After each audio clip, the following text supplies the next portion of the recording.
Hey guys, welcome back to another video. We are in the shop today with a tabletop video. It is cold outside. We got 32 degrees. Winter just kind of hit us like a truck. It was like 70 and now it's 30 degrees outside. So I got the furnace on. If you hear a little background noise, I apologize. I want to talk about wire strippers today. So I went around, gathered up all the wire strippers I have. There's a couple that are still at our property and they're in my toolbox there, but they're not really anything super crazy. So figured we could still do this video and go ahead. My experience primarily with wire strippers comes from doing residential renovations and my job. I'm a HVAC automation technician, so we do a lot with controls and low voltage wiring. So 18 gauge conductors typically is what I'm dealing with on the majority of the time. And just to get it out of the way, this pair of strippers is the pair that I carry every day. They are not my favorite wire strippers, I don't think, but they fit the needs that I need every day. And don't be afraid to personalize your tools. I kind of highlighted here, I know it's the 20 gauge one, but I just took a silver Sharpie and just kind of highlighted it. And so whenever I grab this, there's a ton of holes here, so I can just easily, put this on a wire. Here's an example. Here's a 18 gauge 2 conductor. I can just toss that right in that wire and get a good strip every time. So these aren't perfect, but they get the job done, and I like them. Another cool feature about these, so I'll tell you about these a little bit. These are the Klein 1019s.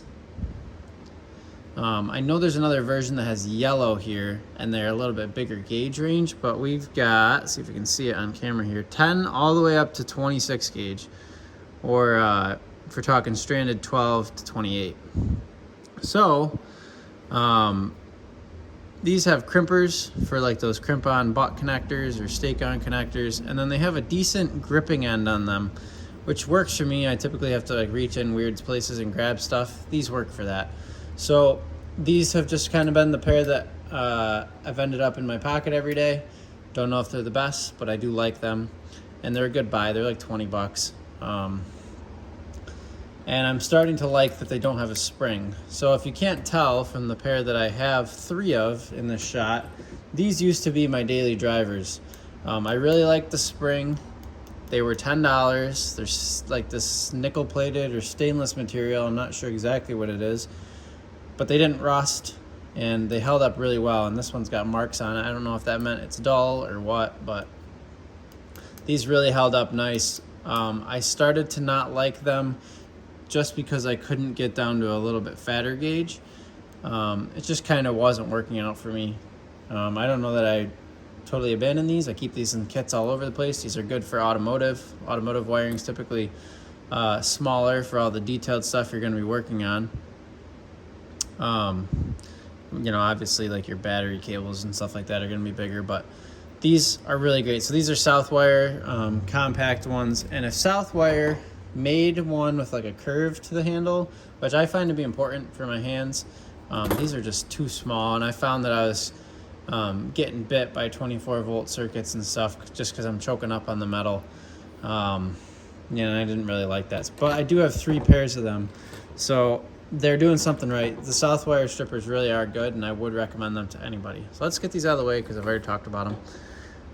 And those, just to mention, have a 16 to 26 gauge. And these do not have screw cutters. I believe these do. I don't know that I've ever tried. I don't really have to do that kind of work, but yeah, they have 8 32s and 6 32 screws. Can be cut with these. I don't know how well they work, but that's a feature you need. There you go. So I'm going to talk about a big fail, and I think it is my least favorite wire strippers. Actually, I know it is. I bought these Weeha insulated strippers. I probably spent $35 on them, and I don't know if I've ever actually stripped a pair of wires with them.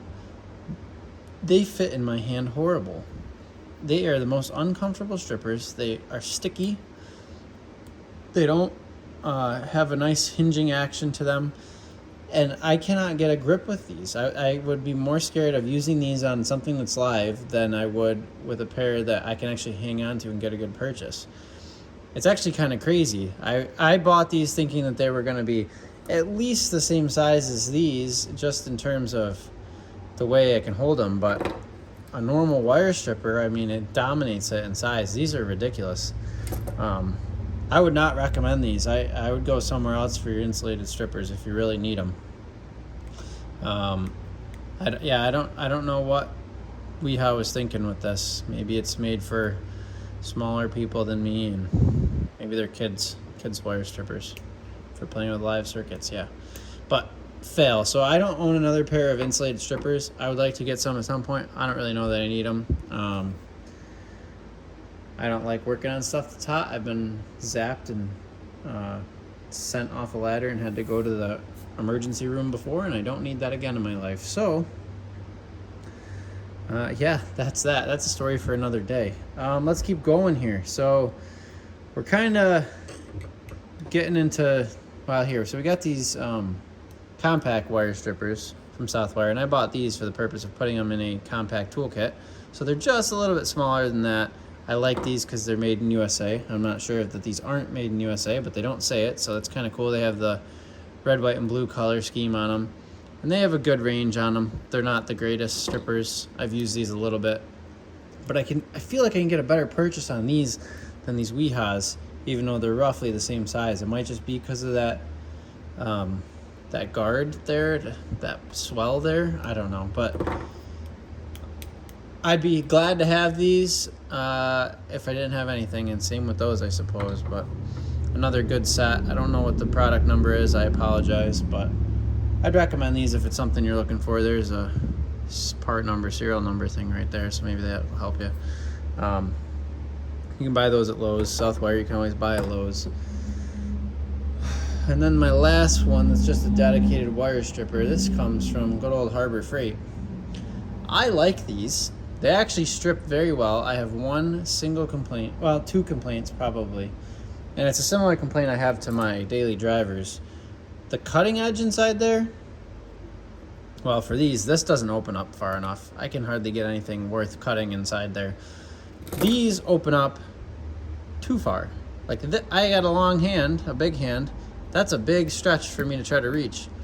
I could probably take the spring out. I'm sure we could take the spring out, but I kind of like the spring. I'm torn. I like that curved handle that these both have, and I'm getting used to not having a spring. But I've always had a spring before with those Southwire ones, so these are kind of neat for that. I keep these in my Rolly tool cart. But I don't like how far they spring open. It feels like it's kind of going to slip out of my hand. So that's a negative, and then just the teeth, or the cutting edge here is a little too small for me. I just wish this was a little longer. I don't know why, I just do. But they can stretch right out to cut something big. Good buy. These are like $5. I would pick them up. They're good for your kit, especially if you're not going to use them every day and they're just a secondary. I consider snatching them up. We're going to talk about the auto strippers. So I got two of these. I bought one set. I was working in our panel shop. And if you guys aren't familiar with automation, panel shop, you're just constantly building panels, you know. Cutting and stripping wire like crazy. So I bought them, and at the time, this had a stop on it, which you can see this one does. So you kind of put the wire in here, and it allows you to strip a certain length. And see, that kind of chewed up the wire, so that's not a good thing. So you can reduce the tension on these. I don't ever use these, so they're not set up properly, but here, we'll try this other piece here.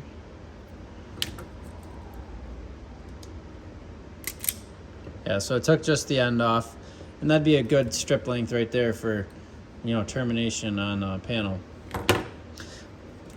Anyways, what I want to say is I bought these. They have crimpers, cutters, and everything inside here. That's super weird to use. I don't even know how well these actually cut. Kind of forgot they had them. Yeah, see, it just, oh, maybe I'm missing it. I cut it, but if you see, it kind of smushed it. Not ideal. So I bought these. That thing broke off. I wrote to Irwin, who owns Vice Grip, I believe. I don't know. Wherever I found the part number, and they just sent me a free pair. So thumbs up to that if this is something you want. These are probably the better ones. I don't like the Klein ones. I've used the I think they're called the Catapult. I don't like them. These are better. But you kind of got to dial them in, and once you get used to using regular wire strippers this style, these become kind of obsolete. So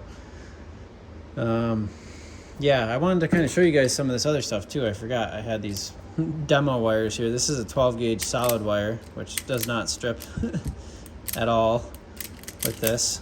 Let me give myself a little more room here, maybe that'll help. See if we tighten down the tension. Oh, we got a piece there. Okay, so that worked. And it looks like a nice clean strip. Didn't nick the wire or anything. Sorry, I'm out of shot there. That looks pretty decent, just depending on what you're doing. I don't know. It just doesn't work as well as these other ones, I don't think. I don't really ever strip anything big with this, but there, that's a nice clean strip. I like that a lot better. And, you know, you can bend the ends with these and do everything you need to do. That's kind of short, but you get the point. So that's the auto strippers. Just kind of wanted to mention them. I have a set. I never reach for these. These live in the electrical box. Don't ever get used. These just live in the toolbox because they can still work, but again, I don't ever use them. Okay, and then there's the combi pliers, which kind of all these wire strippers in a way are combination tools. You know, they all have holes, cutters, or strip holes, cutters, and then the grabbers at the very end. And then some of them can cut screws. These are more like you could actually do some real work with them if you need to. I found these in a ceiling just in a school or somewhere I was working, so kind of a cool find. These are pretty expensive, but they got these like duckbill type pliers on the end. They work. I keep these in my like secondary tool bag, more for like residential type stuff. I wouldn't choose these. I had to try to do controls with. It would not work for me very well. But they have a nice lock here. I find it kind of finicky to relock. As you saw, I had to use my other hand. It's kind of just a little strange. And I don't like that they don't close together. That's just a me thing. But that's a Klein set. I don't know if there's a part number. That might be a part number. K12055. I don't know. They're good. They're heavy duty. They could do a lot of work, I'm sure. They're just not necessarily my favorites in this category. I bought these Nipex 13818, thinking that these would be the answer to all my hopes and prayers and dreams. And I don't really like them. I think that they're very awkward. If you ever want to actually use the cutter, you gotta, take your hand all the way apart. It's almost like you gotta get on it like it's a bolt or a cable cutter. It's just awkward. I don't really like these, and honestly what I've been using this set of pliers for the most is this little jaw and the needle nose type style at the end.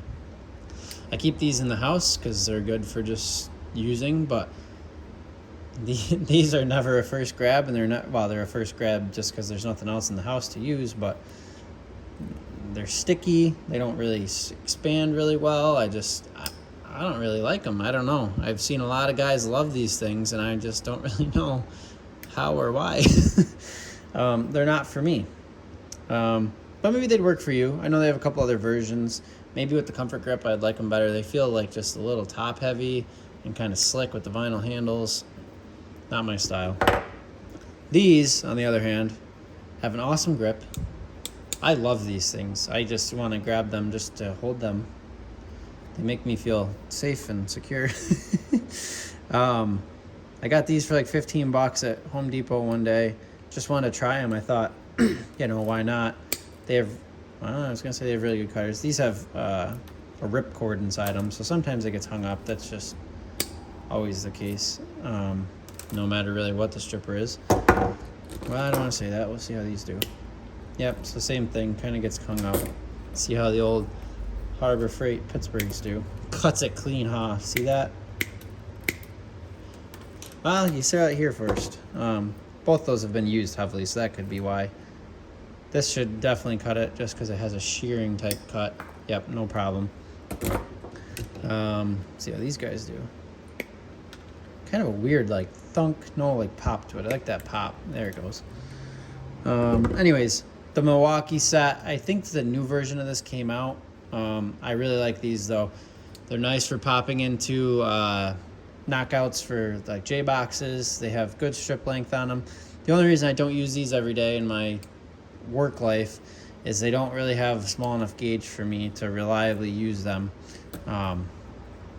It's just kind of not ideal for me. We have to deal with this type of wire very often, so it works for that. Then we have this MSTP wire.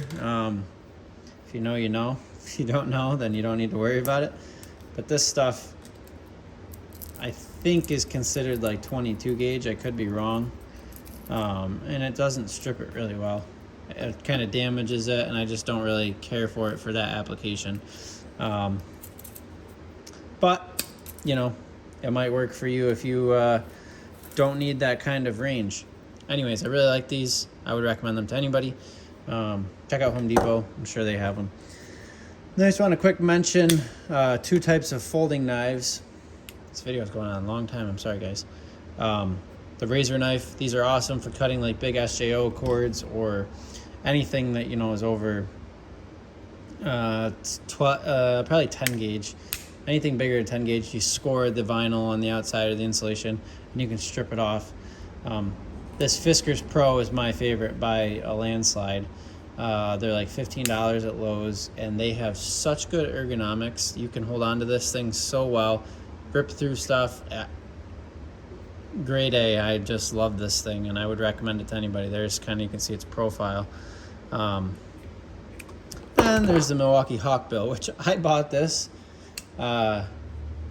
knowing what it's for, but I use this to open boxes. It's like the perfect little point to like scrape into the plastic or through the tape and open a box. But this is perfectly shaped for scoring wire and taking insulation off. So that's something you might want to consider if it's something you're doing bigger gauge wire, the Milwaukee Fastback Hawkbill style. But this lives in the kitchen drawer for opening packages. So that's kind of the roundup. Let's show them all back in shot here. Let me know if there's something I'm missing here that you guys think I would prefer. I like this style. This by far has been the best for me day to day, but I want something better. So if you have a suggestion, let me know down in the comments. Subscribe. We're starting a new series organizing my shop, so you guys might like that. I'll catch you guys in the next one.